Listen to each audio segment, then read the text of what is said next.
Hello and welcome back to the Rugby Social. And in this video, let's talk all things Calcutta Cup. Now, I was already excited for this game. I thought it was going to be a great matchup. England going to Murrayfield, obviously Scotland looking like their favourites with the dominance that they've had over the last few years. But the teams have popped out today, and seeing those selections, I'm now even more excited. So in this video, I'm going to take a look at the team selections, have a little look at the game, where I think it'll be won and lost, and make a prediction of who's going to win. As ever, love to hear your comments. Thanks for all your comments recently. Please let me know who you think is going to win and lose this game. But let's get straight into it with the team selections. So, Scotland have made a few changes. They brought back in Kyle Stein. He was busy being a father last week. His partner was giving birth, so he's come straight back in, as indeed has Blair Kinghorn as well. So he's back from injury, and that's meant, rather unluckily, I think, that the other Kyle Rowe, has dropped out of the matchday squad altogether. And I thought he was having some pretty decent game time for them. So they've obviously got a lot of faith there in Kyle Stein and Blair Kinghorn. The other major change for Scotland is former captain, the Okie man. He's in, he's out. Richie is back in. So he's come in for Matt Ferguson at number 6, so blindside. And I think I read a report from Townsend saying he just thinks this game's really going to suit Richie. So we'll see how he gets on. So that's interesting from a Scotland point of view. But even more exciting and even more interesting is just how many changes Steve Borthwick's made. I think for the last game, they were unchanged for the first time in about 4 years. Well, that's all out the window, because this time round they've made 5 changes. So England have replaced their 2 props. So Genge and Cole have got the nod. Personally, glad to see Cole back in there. I think he's really solid and he'll make a difference at scrum time. Other changes, you've got the enforced change of Mitchell with his knee injury. He's disappeared. Danny Kerr getting the starting slot there. Ben Spencer jumping in on the bench. I have to say, I love Ben Spencer as a player. I think he's tremendous. Really hope he gets some game time during that match. But then the real revelations, nearly knocked my socks off, is Borthwick has brought Ollie Lawrence back in. He's put him in at inside centre. I think Lawrence's more natural game is outside centre, but he can play either side, and he is a fantastic player. So now he's fit again, completely understand why he's back in the side. But again, that means Dingwall slips out of the matchday squad altogether. And then the real revelation, and I have to say, I really can't believe Borthwick's done this, not because I don't want him to do it, because I have to say, I absolutely love Furbank, and I've been banging on about him getting some game time. But yeah, he's pushed Stewart out, again, not in the matchday squad, and he's brought Furbank back in, which will be fantastic. I'm really looking forward to seeing how he and Tommy Freeman link up and see, what kind of damage they can do on the international scene in the same way as potentially they've been doing it for Saints in the Prem recently.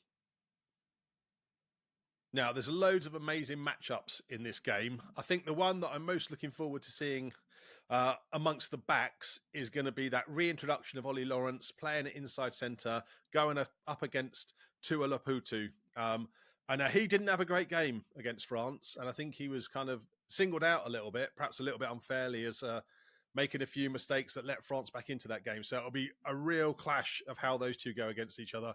They're both great with ball in hand, and they can both really smash in a tackle as well. So I am fascinated to see that.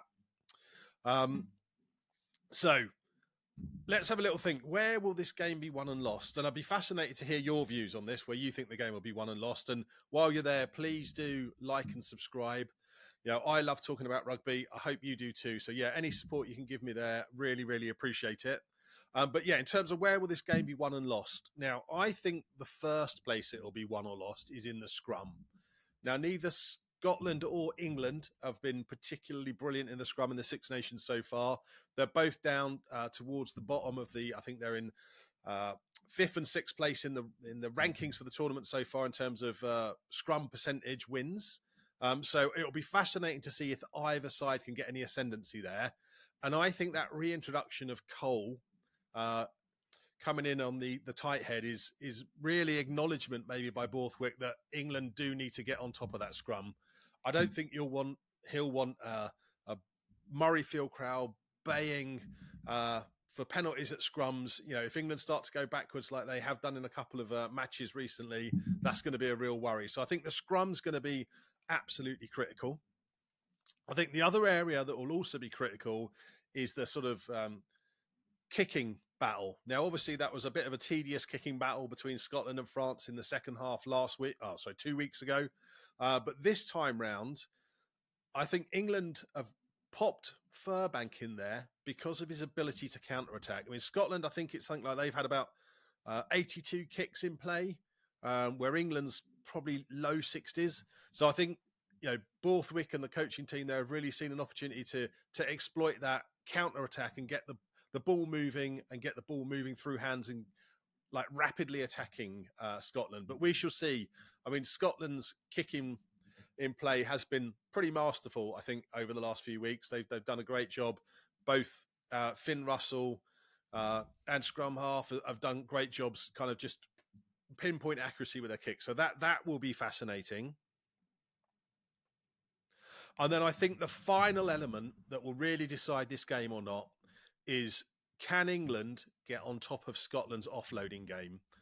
And Scotland's offloading game is way off the charts compared to any other team in the Six Nations so far. I think they've managed like 17 offloads in 2 games, which is pretty dramatic. They're just looking to get that ball as wide, as quickly as possible and, really get some blitzing pace going up and down those outside channels. So, yeah, can England get on top of that? And maybe even England have got a chance to impose a bit of an offloading game themselves.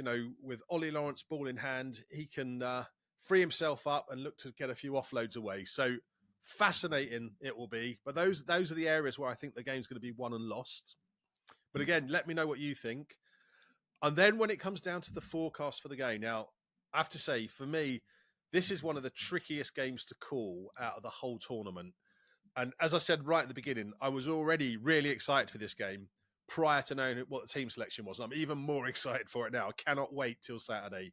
And I can just see, although the bookmakers have got Scotland as favourites, which I completely understand, Scotland have pretty much dominated England over the last 6 years and, have been good value for all of those wins. I've just got a funny feeling that England might spring a surprise here. I think they're just going to actually have the opportunity to open up that back line.